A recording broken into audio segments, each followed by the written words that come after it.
Namaskar and welcome to News Night. Prime Minister Narendra Modi chaired the 13th BRICS summit. Prime Minister in his remarks said that the grouping is a cohesive, strong voice for developing countries and it cannot afford to be complacent about its achievements.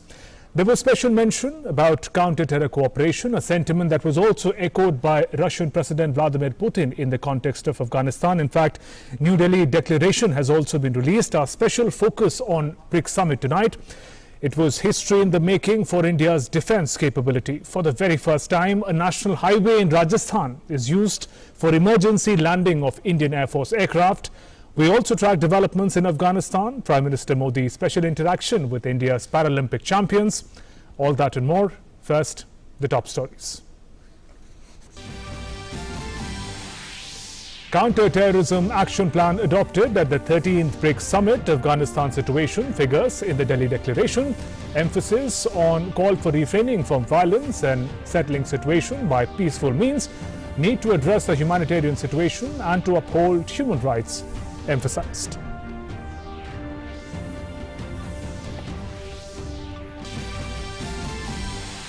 The 13th BRICS summit witnesses emphasis on closer cooperation by Brazil, Russia, India, China and South Africa. In the opening remarks, Prime Minister Modi calls the grouping a powerful voice for emerging economies in the world, says we have to ensure the next 15 years for BRICS are result-oriented.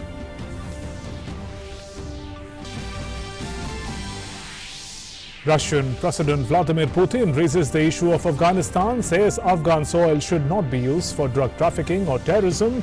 BRICS also discusses multilateralism and COVID pandemic.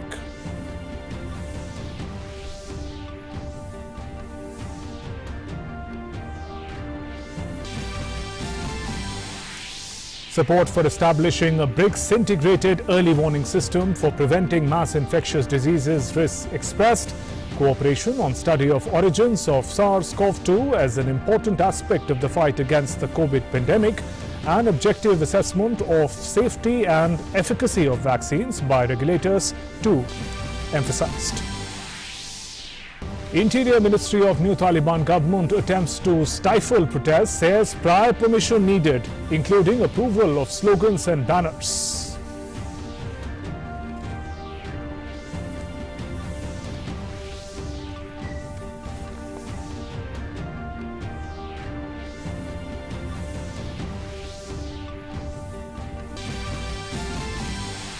Union Ministers Rajnath Singh and Nitin Gadkari inaugurate emergency landing strip at the Sata Gandhav stretch on National Highway 925 in Barmar for Indian Air Force planes. Hercules C-130 plane carrying the two ministers and Chief of Defence Staff Bipin Rawat conduct mock emergency landing on the National Highway.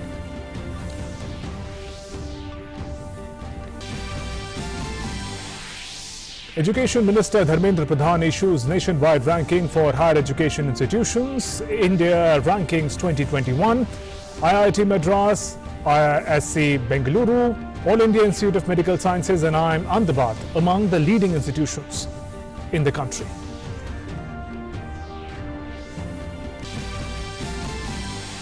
Foreign portfolio investment FPI equity assets soared to a record $650 billion, that is 2.74 lakh crore rupees at the end of August this year. 26% of the total FPI equity inflow in India over the last 30 years came in fiscal year 2021. And Prime Minister Modi meets India's Paralympic champions, says champions boosted India's image and stature in the world. Players share their experiences with the Prime Minister.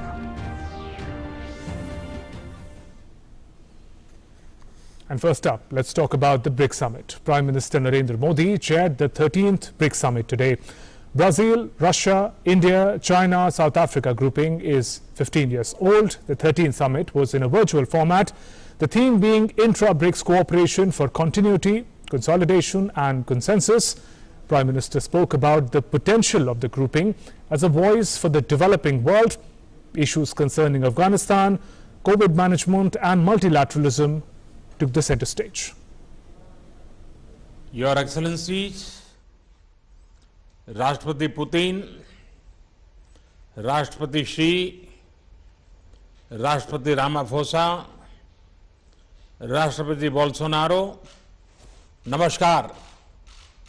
When leaders of the world's 5 major emerging economies met virtually for the 13th BRICS summit, the agenda was boosting cooperation and helping rebuild economies in times of a global pandemic. The theme this year is BRICS at 15, intra-BRICS cooperation for continuity, consolidation and consensus. This year, India is the chair of BRICS, an acronym denoting Brazil, Russia, India, China and South Africa. As the chair, Prime Minister Narendra Modi laid out the agenda for the summit. He said that though the grouping had achieved a lot over the last 15 years, this was not the time to rest on one's laurels, but to ensure the next 15 years prove fruitful. BRICS ने new development bank,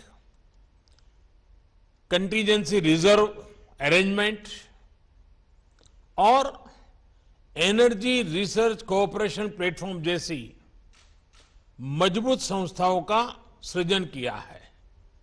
निसंदेह गर्व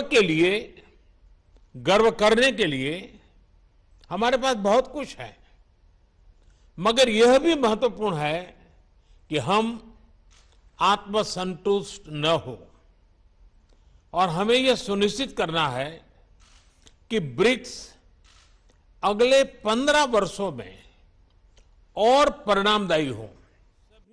The Prime Minister said all 5 nations constitute a powerful voice for emerging economies of the world. This forum has effectively focused global attention on the needs of the developing world. Spelling out the achievements, Prime Minister Narendra Modi said that collective action in the coming days should make the grouping even more relevant. मुझे विश्वास है कि आज की बैठक BRICS को भविष्य में और उपयोगी बनाने के लिए उपयुक्त दिशा देगी। हम महत्वपूर्ण वैश्विक तथा क्षेत्रीय मुद्दों पर भी चर्चा करेंगे। Russian President Vladimir Putin raised the Afghanistan crisis and said that Afghan soil should not be used to promote terrorism and drug trafficking. Russia, just like its BRIC partners, has consistently spoken for establishing a long-awaited peace and stability on the Afghan soil.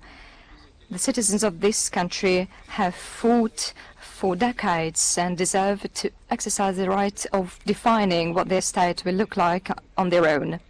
Meanwhile, we are all interested in Afghanistan's ceasing to be a threat to the neighbors, so that the Afghan territory would be a source of drug trafficking and terrorism. The other leaders stressed on strengthening BRICS, multilateralism, UN reforms and tackling the COVID challenge. We have made solid progress in various areas of cooperation in the spirit of pragmatism, innovation and win-win cooperation, and we have forged ahead on our common journey of development.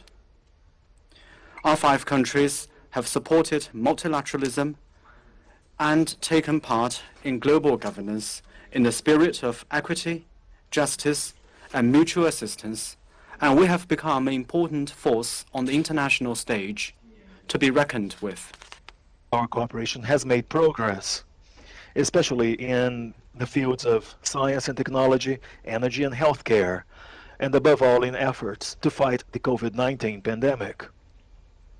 Bilateral trade has also expanded, and it is yet another sign of the recovery of our economies and the potential of our relations. Each need to contribute our fair share to the Access COVID-19 Tools Accelerator and also support the proposal made by India and South Africa at the WTO for a waiver of the TRIPS mechanism to ensure a rapid expansion of COVID-19 vaccines production across the world. India outlined 4 priority areas for its chairmanship. These are reform of the multilateral system, counter-terrorism, using digital and technological tools for achieving sustainable development goals, and enhancing people-to-people exchanges. This year also marks the 15th anniversary of BRICS. Prime Minister Narendra Modi chaired the BRICS summit for the second time. In 2016, India had played the host for the 8th summit in Goa. With Meghna Dev, Newsnight Desk, DD India. And a short while ago, the New Delhi declaration of the BRICS summit was also declared. Let's one by one look at the key highlights of what was said in the New Delhi declaration. On the screens, we'll get the points one by one and we'll talk about them. The New Delhi declaration was just released a short while ago after the BRICS summit, the 13th edition, concluded. On Afghanistan, the first pointers, if you can have them, on Afghanistan, preventing attempts by terrorist organizations to use Afghan territory as terrorist sanctuary. Afghanistan taking the center stage there. Preventing use of Afghan territory to carry out attacks against other countries, high on a New Delhi declaration. Continuing with Afghanistan, need to address the humanitarian situation. Some of the highlights of the New Delhi declaration: need to uphold human rights, including those of women, children and minorities. New Delhi declaration on the theme of Afghanistan, contributing to fostering an inclusive intra-Afghan dialogue was one of the key issues. There was convergence and ensure stability, civil peace, law and order in the country. Terrorist attacks near Kabul International Airport were condemned by all the participating countries, and to prevent drug trade within Afghanistan was also key focus of the New Delhi declaration. We're looking at the different highlights of the New Delhi declaration from Afghanistan. Let's also now talk about the manner in which the grouping looks at the pandemic and the key points of convergence that came up as far as COVID-19 is concerned. Let's again take a look at the key pointers vis-a-vis the COVID-19 pandemic. In fact, let's come to the focus before we go on with the highlights of New Delhi declaration. Multilateralism to counter terrorism, focus of BRICS at 15. Two eminent guests are joining me for this conversation. Ambassador Manjeev Singh Puri, former senior diplomat. Welcome, sir, to the program. And Professor Sachin Chaturvedi, DG, RIS for developing countries and eminent economist. A warm welcome to you, Professor Chaturvedi. Ambassador Puri, your opening thoughts in terms of expectations and outcome. How do you see this 13th edition of BRICS Summit, especially vis-a-vis the issues that have been in focus in the New Delhi declaration? Thank you very much. You know, in my understanding, BRICS is a very important grouping which brings the most important and especially economically developing countries together. Now, this time the summit was particularly important because of the unfolding events in Afghanistan. And let us remember that at least 3 of the countries actually are in the regional space around Afghanistan. Yes. This includes India, of course, it includes China, and it includes Russia. So I'm leaving Brazil and South Africa a little out for the time being.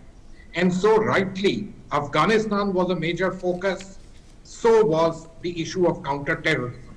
This does not undermine other issues such as the pandemic, issues such as multilateralism, etc., which are global issues and on which the BRICS must have a strong voice. After all, remember, 2 countries which are members of the BRICS, India and South Africa, have been vying to try and get a TRIPS waiver for the COVID vaccines at the WTO.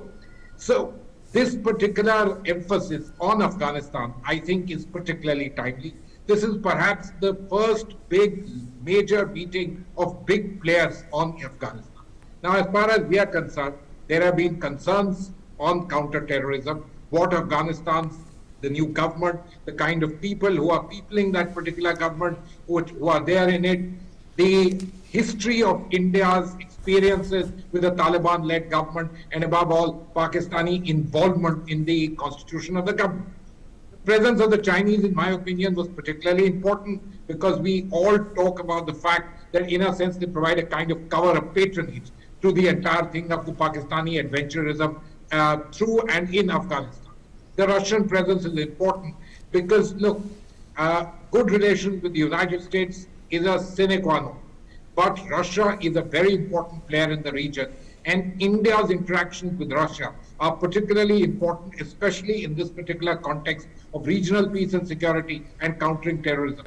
Don't forget, we also had the head of the Russian NSA visit India and talk to us about this. So I think all in all, a particularly important gathering of leaders for whom matters regarding Afghanistan truly matter. And I'm glad that we were chairing it and have been able to put forward our point and get them actually accepted, especially the counterterrorism plan. Right. Professor Chaturvedi, your initial remarks, Prime Minister speaks of BRICS as a powerful voice representing the emerging economies in the world. From that perspective, the convergences that we've seen in the New Delhi Declaration, what is the value of it in the larger global order? Shubhendu, two things are absolutely clear. Prime Minister's footprint on how we look at the question of development, how we look at the global inclusive order, and the kind of technological dividends that he has been talking, I think is absolutely clear.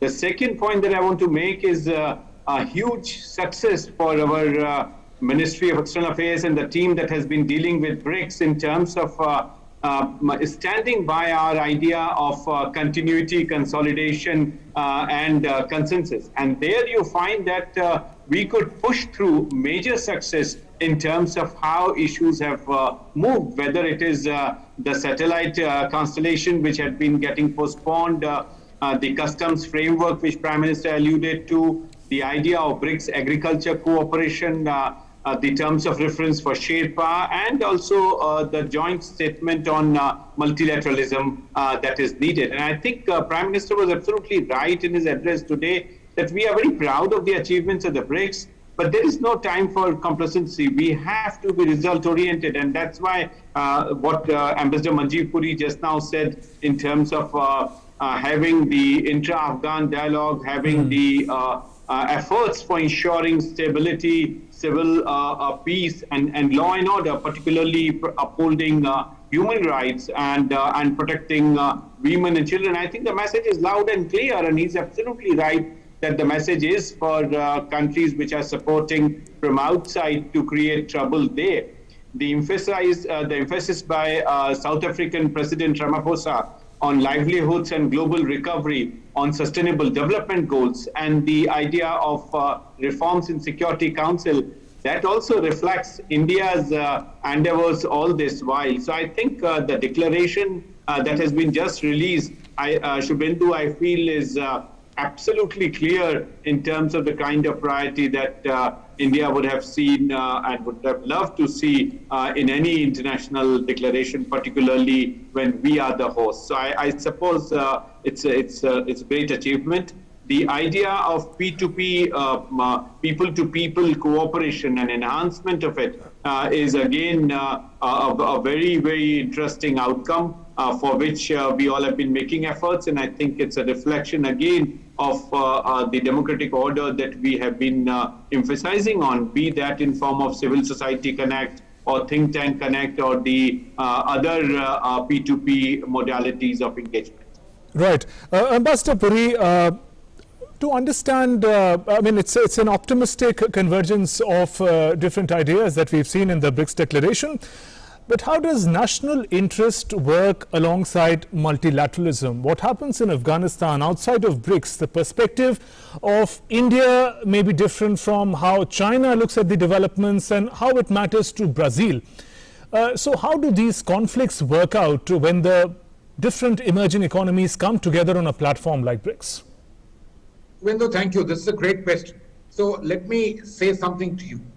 With the West effectively pulling out of Afghanistan, what is the real let's say, Pakistan, China kind of presence left in Kabul? You have Russia, and other than that, you only have the United Nations. The United Nations Assistance Mission in Afghanistan, UNAMA, and if we are talking about humanitarian assistance, etc., for all of them, they are. Now, multilateralism allows different countries with different interests to somehow pool themselves together. And that is the great beauty, that if you can manage to do that, you might be able to find some kind of a way forward. Of course, countries play games, that we all know it. There is a power play in what is happening in Afghanistan in terms of international geopolitics. We see that too. Remember, The resolution in the Security Council on the 30th of August was adopted by 13 members voting in favor, but Russia and China very instructively chose to abstain. They allowed the resolution to go through, but they made their point clear that Taliban government had to be supported. The Chinese called for them to be given a degree of ability to be able to run the country, etc., etc. So, you know, these games will continue. But multilateralism is what results in some kind of a possibility of a way forward. For me, there are two other important points. One, the international gaze on Afghanistan must be maintained. If we will not maintain the international gaze on Afghanistan, what could possibly happen, and to our detriment and that of the other country, the situation there could possibly, I hope not, go back to 1996, 2001, where it became a haven for terrorism. This is particularly important, and herein lies the value of the United Nations multilateralism. I believe neither China nor Russia would like that, because they too fear and have apprehension. In fact, today it was the Russian president who brought up the issue of the Afghan soil being used for terrorist activities elsewhere. So let's be quite clear on this particular point. I think there is another element that multilateralism does. If the Afghan government, in whatever hue and form it is, let us remember that several of their members are on a proscribed UN list. Right. While many are talking in terms of the world coming together to sort of alleviate that situation, the fact is that it gives the world a certain leverage, and that leverage it flows from the fact that this is a multilaterally Security Council adopted list proscribing these people, banning them from financial assets and travel. And hence, all countries in the world are enjoined to respect and enforce them. And this includes perhaps those who are their best friends and sponsors. Multilateralism is important, even though countries come with divergent interests, because you can try and weld together and bring out some common thread which can be taken forward. I think that's particularly important. And on that important. point, Ambassador Puri, the counter-terror plan or the understanding that has been adopted by New Delhi Declaration, how significant would that be in also safeguarding the interest of India and any other country that has been facing the challenge of cross-border terrorism? So, Shubhendu, let me say this, that forget anything else, the fact that the Chinese have signed up for it. You know, let's not get into what will actually happen. The fact is that they've signed up for the following, that Afghanistan's territory will not be used or should not be used for terrorism, etc. They've signed up to the counter-terrorism plan. When this happens, it means that they are also on board. I'm talking in the context of Afghanistan. And when we are talking about the global situation, the West already has a strong counter-terrorism grid. If countries of the BRICS, Russia, China, India, and let me also not underplay the role of South Africa, the role of Brazil, all of them add a certain value which comes to this particular enforcement mechanism. Above all, it indicates that insofar as terrorism is concerned, it's not just the developed world which is anxious, which is willing and which is strong, but so is the developing world, with the largest countries in the developing world signing up and being strong in their determination to counter terrorism. Right. Professor Chaturvedi, another key point of the New Delhi Declaration is also focusing on the challenge of the pandemic. Again, the way in which multilateralism can help us deal with the challenge in a better manner. It goes on from sharing of resources to finding the source of the COVID pandemic as well. I mean, that's problematic given one of the members of the BRICS nation. How do you see this playing out in the days ahead? Because a lot of it is what we can do in the time ahead. Shubhendu, I think let's take a step back and see the larger picture which is unfolding, and that's where I think Delhi Declaration has some distinct features. There is a clear reflection on cooperation on development policy, and that I think is a very clear reflection, again, a footprint that Prime Minister has been trying to bring on several of the international platforms. So this is absolutely clear.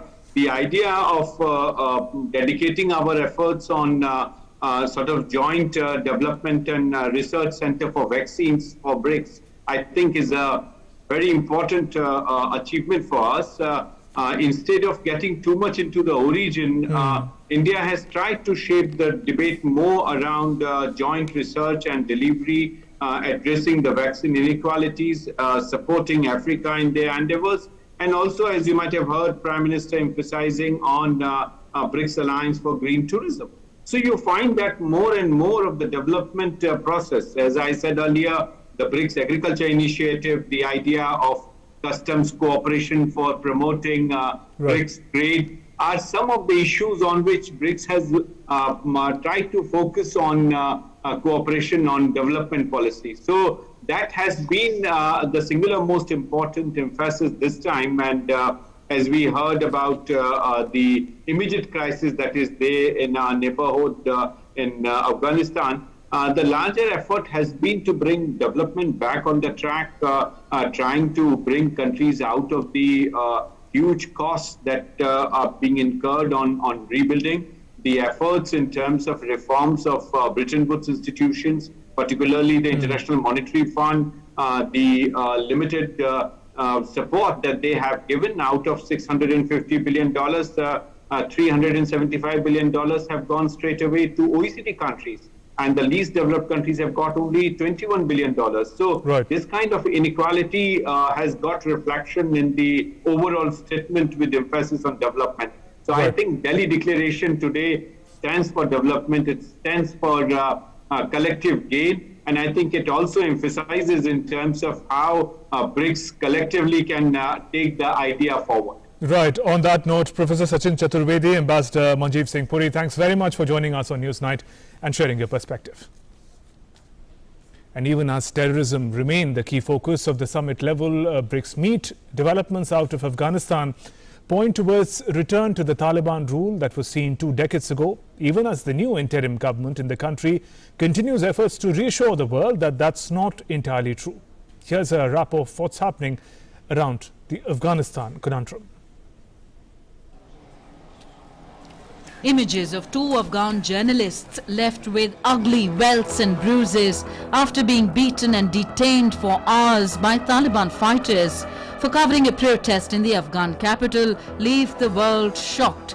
Next comes a diktat from the Interior Ministry of the new Taliban government to end all protests in the country unless demonstrators get prior permission, including approval of slogans and banners.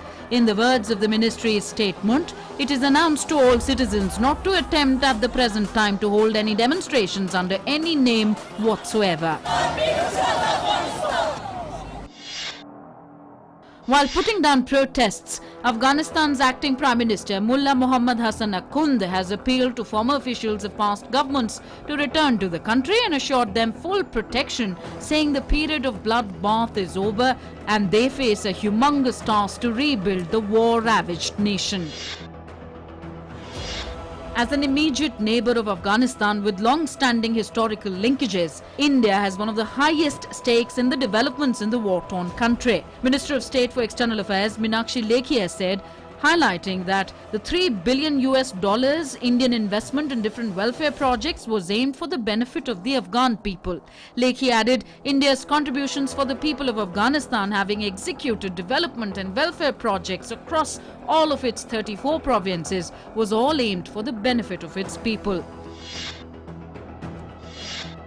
US Defense Secretary Lloyd Austin said Thursday the Al-Qaeda extremist group that used Afghanistan as a staging base to attack United States 20 years ago may attempt to regenerate there following an American withdrawal that has left the Taliban in power. He said the United States is prepared to prevent an Al-Qaeda comeback in Afghanistan that would threaten the United States.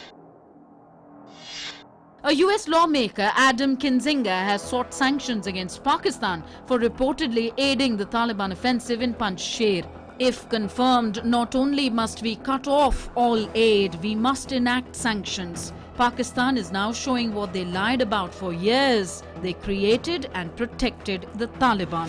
Congressman Adam Kinzinger said, 200 Americans and other foreigners who remain in Afghanistan are set to depart the war-ravaged country on charter flights from Kabul after the new Taliban government agreed to their evacuation, a US official said.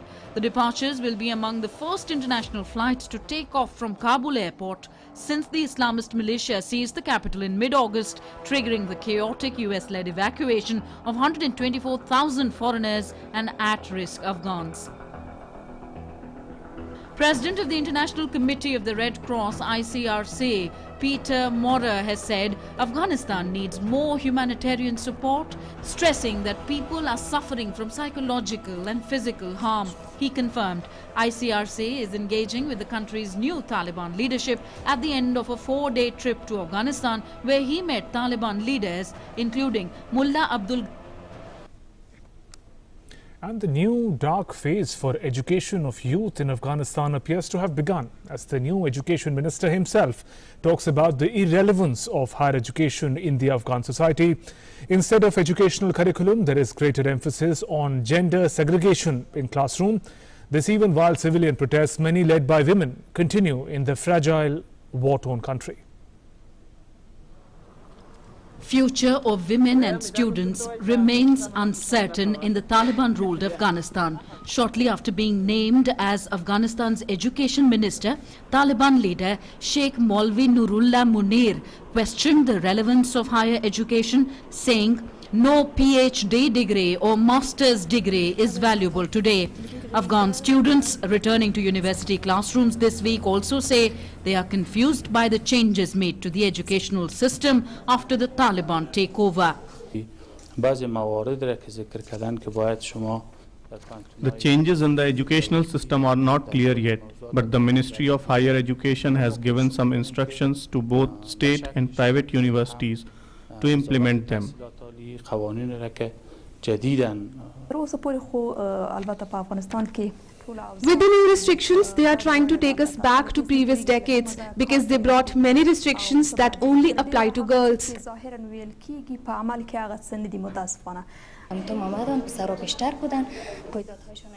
Days ago, the Taliban officials did not divide us by gender in the university, but later they informed us that the Taliban urged the university's directors to make separate classes for students. The Taliban have also announced that they will ban women from playing cricket and other sports. Do not need sport. They will get exposed and not follow the dress code, and Islam does not allow that. Women have been holding protests in Afghanistan ever since the Taliban completed its takeover of Kabul. The UN Women Deputy Country Representative in Afghanistan says the lack of clarity of the Taliban's position on women's rights is adding to an atmosphere of fear. Lack of clarity of the Taliban's position on women's rights has generated incredible fear. And this fear is palpable across the country. Respect for women's rights is a litmus test for any governing authority, and against which any governing authority must be judged. Anticipating uncertain future, many Afghans have fled the country, some crossing the border into Pakistan after the return of the Taliban. However, on Tuesday, Pakistan deported around 270 Afghan refugees, including women and children, back to their country. Looking at the plight of Afghans, international organizations, including the UN, have been called for negotiated and inclusive settlement for peace in Afghanistan. Newsnight Desk, DD India. And on to our next big story. Defence Minister Rajnath Singh and Union Minister for Road Transport, Highways Nitin Gadkari today inaugurated the Emergency Landing Field or Facility in Barmer district of Rajasthan. The duo also witnessed aircraft operations on the Emergency Landing Field ELF on the National Highway 925 at Gandhav, Bagsar section at the south of Barmer. This is the first time that a national highway is used for emergency landing of aircrafts of Indian Air Force, including Sukhoi 30 and Jaguar. International border से कुछ ही कदम दूर इस प्रकार की emergency landing field का तैयार होना यह सिद्ध कर दिया है भारत अपनी एकता, संप्रभुता और अखंडता की रक्षा के लिए सदैव तैयार है और किसी भी चुनौती का सामना करने की भारत के अंदर एक कुवत है। युद्ध के समय ही नहीं, बल्कि यदि प्राकृतिक आपदा यदि आती है और आम लोगों को राहत पहुंचाने की आवश्यकता होती है, तब भी यह एयर स्ट्रिप और यह हेलीपैड्स बहुत ही महत्वपूर्ण भूमिका का निर्वाह करते हैं।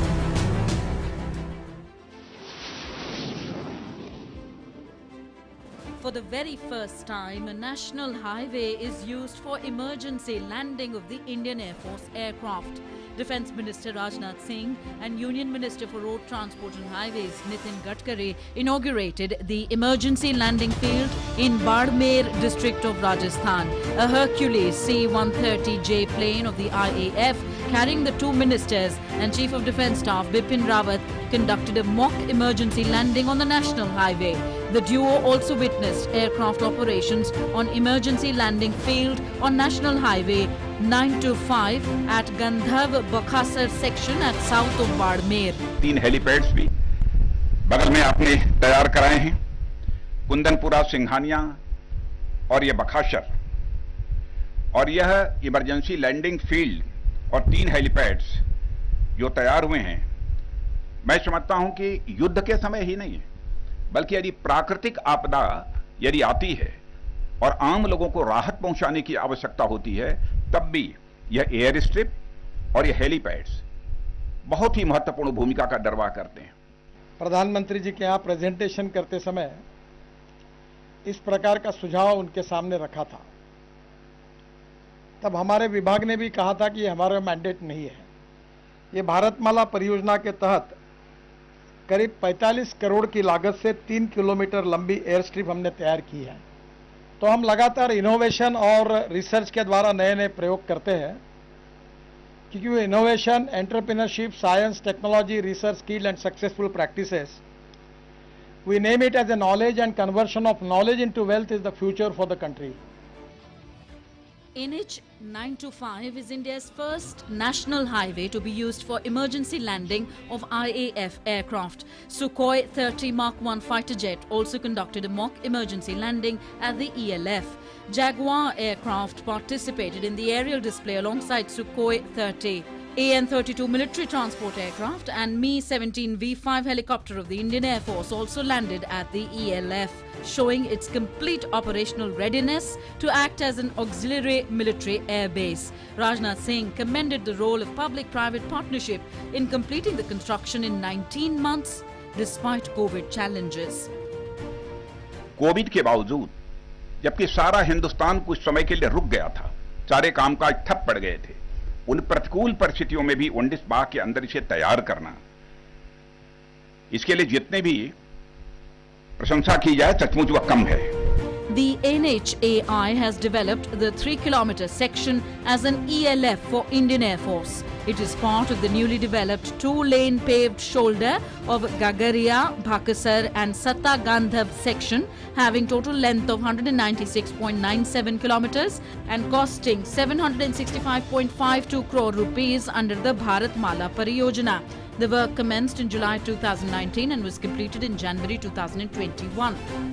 Between villages of Bardmer and Jalore districts located on the international border, the ELF will be used for smooth flow of road traffic except when needed for landings. Apart from the emergency landing strip, 3 helipads have been constructed in Kundanpura, Singhania and Bakhasar villages under this project as per the requirements of the armed forces. The landing of Indian Air Force aircrafts on a national highway stretch is a historic milestone in strength and capability of New India. It coincides with the 75th year of independence and 50th year of India's victory in the 1971 war. Bureau Report, DD India.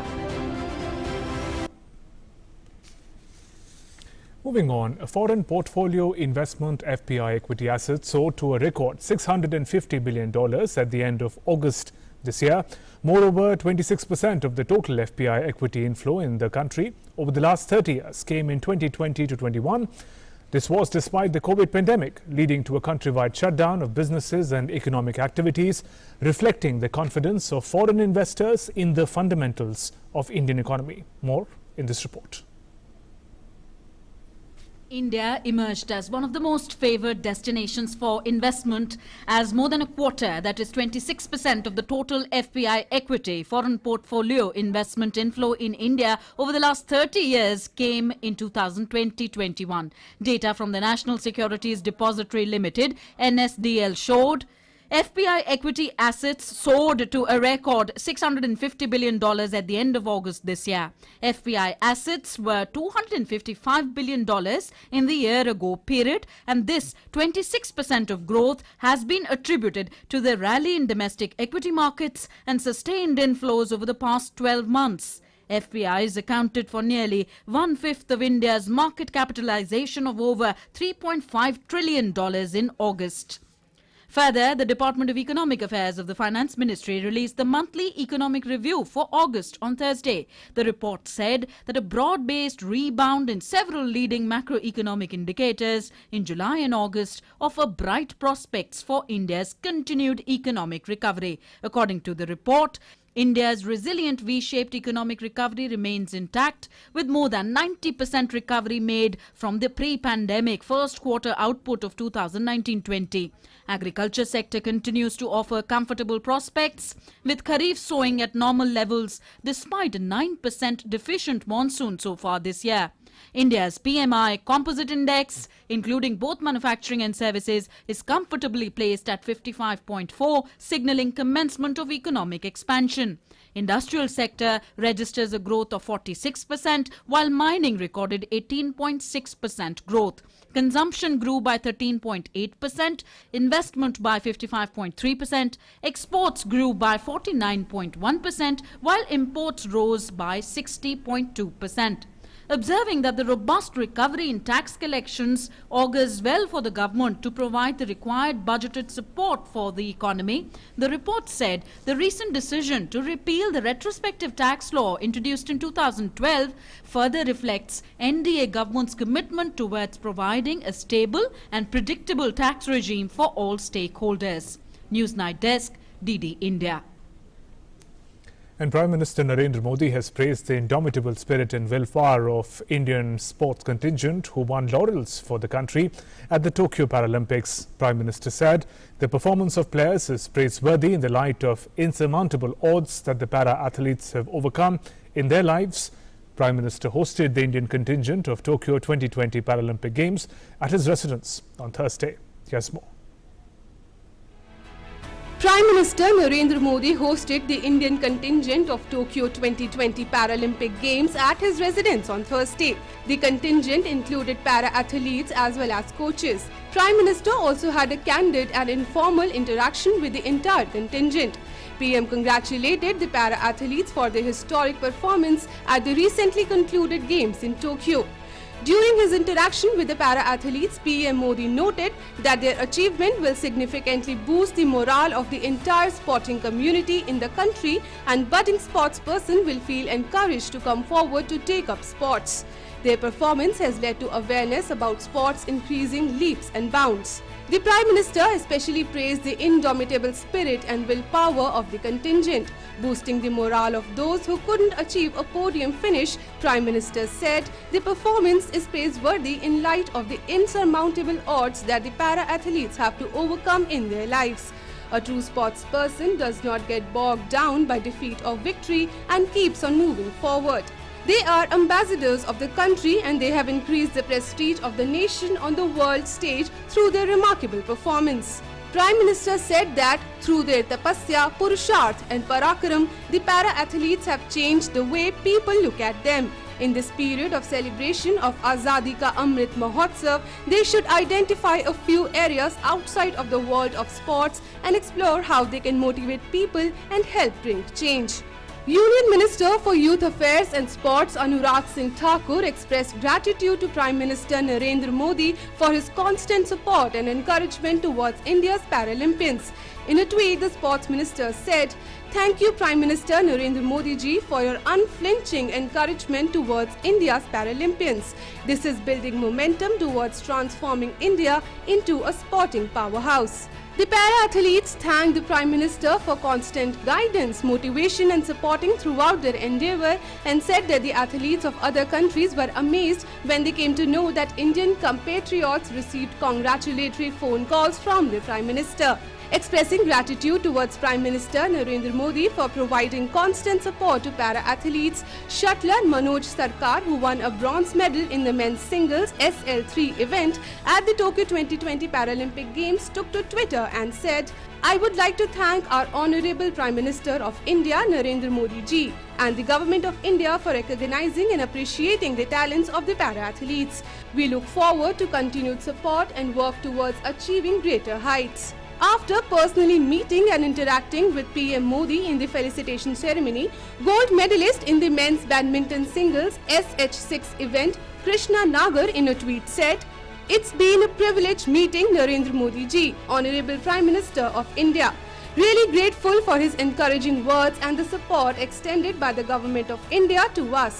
Your continued support is only going to help us aim higher." Several players gifted their signed sporting equipment with which they won their medals to Prime Minister. A stole signed by all medalists was also gifted to the Prime Minister. Union Sports Minister and Union Law Minister were also present on the occasion. Sports Desk, DD India. On to some other stories. Director General, Indian Council of Medical Research, ICMR, Dr. Balram Bhargava said that majority of deaths in Firozabad district of Uttar Pradesh happened due to dengue fever caused by D2 strain.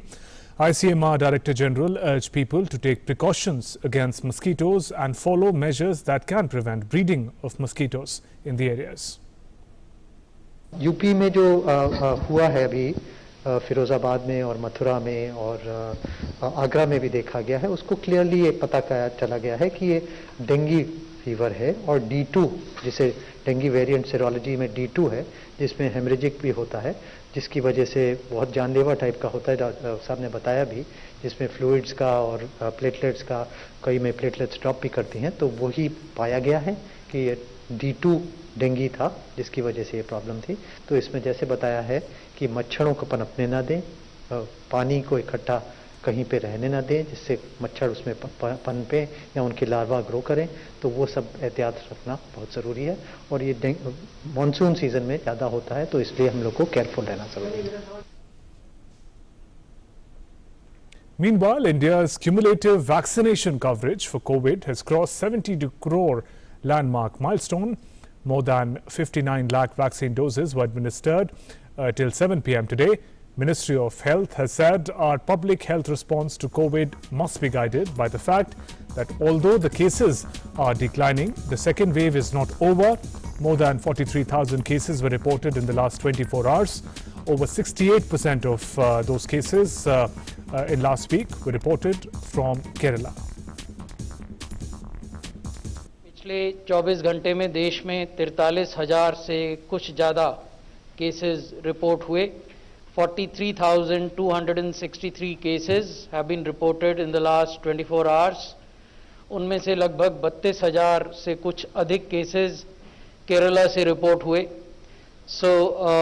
अगर weekly भी देखें तो almost 68% of total cases in the last week have been reported from Kerala. Civil Aviation Ministry has announced a 100-day plan to boost the aviation sector. Addressing media, Union Civil Aviation Minister Jyotiraditya Scindia said that government has set up 8 policy targets for the next 100 days, including setting up of 5 new airports, 6 new heliports and starting 50 new routes under the Udan scheme. He also said 4 airports will be upgraded, developed in Kushinagar, Dehradun, Agartala and Jewar in Greater Noida. इस 100 दिन के target में हमने 3 मुख्य स्तंभ रखे हैं। नागर विमानन क्षेत्र अधोसंरचना के आधार पर चलता है, तो पहला अंग है अधोसंरचना का, दूसरा अंग इसका पॉलिसी के टारगेट्स का है और तीसरा अंग कि कोई भी क्षेत्र, कोई भी संस्था सदैव परिवर्तन के पहिए पर अग्रसर हो, तो रिफॉर्म्स की इनिशिएटिव्स भी हर एक संस्था में सदैव होनी चाहिए। Union Education Minister Dharmendra Pradhan released the National Institutional Ranking Framework, Rankings 2021, with IIT Madras topping in the overall category. IISc Bengaluru occupied the second rank, followed by IIT Bombay at the third place. The rankings have been released under various categories, including engineering, pharmacy, management and overall research. Along with rankings, stream-wise rankings have also been released. Complete list of rankings for all top institutes can be checked on the official website of NIRF on nirfindia.org.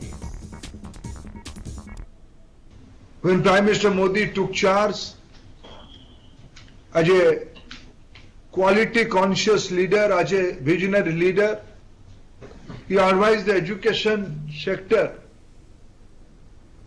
to have a ranking framework in our country.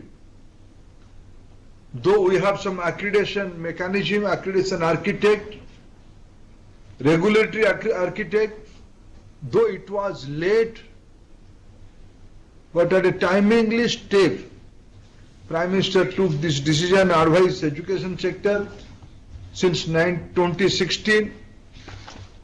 This is the 6th year we have a ranking framework. Union Minister for Agriculture and Farmers Welfare Narendra Singh Tomar inaugurated the Centre for Excellence in Horticulture in Jammu and Kashmir. The minister also provided certificates to Agricultural Producer Union of National Agricultural Cooperative Marketing Federation of India. The minister, on visit to the Union Territory, participated in these programs. And Assam Chief Minister Himanta Biswa Sarma has visited the port mishap site at Jorhat district. He took stock of the rescue and search operation. Chief Minister said 87 passengers were rescued while 2 persons are missing as per the latest information. He said 1 passenger died in the mishap. Sarma told Jorhat police to file a criminal case into the incident. He also said construction of much-awaited bridge over Brahmaputra connecting Jorhat and Majuli will start this November. Once the design is approved, the bridge will be completed in 4 years. And as we conclude this edition of Newsnight, we're leaving you with visuals of the iconic album Imagine by John Lennon and Yoko Ono, whose lyrics were flashed on the prominent buildings around the world to mark 50 years since the late Beatle released the famed track and album. From Houses of Parliament and St. Paul's Cathedral to London to Times Square in New York, Imagine All the People Living Life in Peace was beamed onto the sites on Wednesday. The lyric was also beamed on Tuesday night in Berlin, Tokyo and in Lennon's home city of Liverpool. Lennon had released the album Imagine on September 9, 1971, and its title track has long been considered one of the greatest songs of all time. Take a listen. Namaskar.